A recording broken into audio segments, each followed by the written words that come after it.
2:53 ng umaga, October 15. Ay ako. Pet market na naman ng Grotto. Nandito pa ako sa kanto ng bahay namin. At pupunta kami ng anak ko doon. Kita tayo doon. At syempre, sana madalaw mo kami doon. Madalaw nyo pala kami doon. Siyempre marami. Okay? Alam ko tulog pa kayo. Yung iba gising pa. Yung iba patutulog uli. Okay. Biyahe na kami. Ingat kami syempre. Peace.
Okay.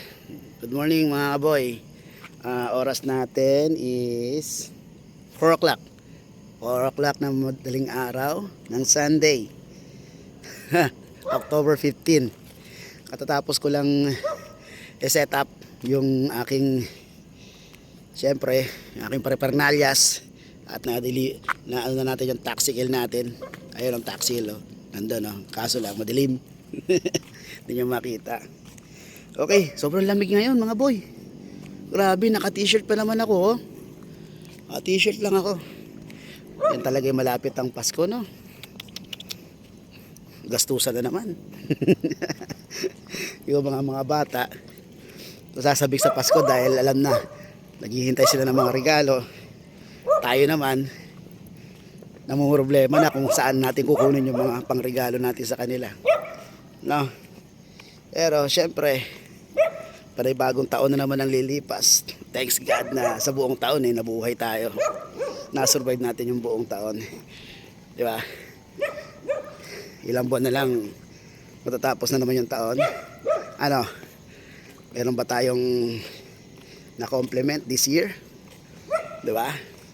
Yung mga nagsabi ba ng December na by January agpapapayat, pumayat ba? Kung hindi man, same tayo. Yun din yung resolution ko. Kaso yun, ito. Malaki pa rin ang Kuya Gilbert nyo. But healthy.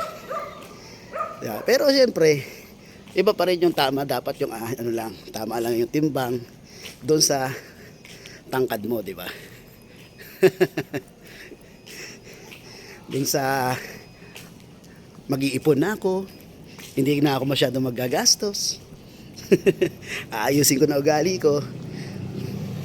Malamang yun na naman ang magiging New Year resolution next year, na okay lang yun, basta alam natin sa sarili natin na may kailangan tayong baguhin, may kailangan tayong ayusin, di ba? Unti-unti lang, malay mo within 5 years nakaka New Year resolution mo sa paunti-unti na sinasanay mo yung sarili mo, matupad mo na. Hindi nga lang year, kundi years. Di ba? Alam mga boy, set up ko naman yung mga bags, yung mga pet bags natin. Good morning. Sana madalaw nyo kami dito. Kung may mga target kayong mga pets, mapag-ipunan.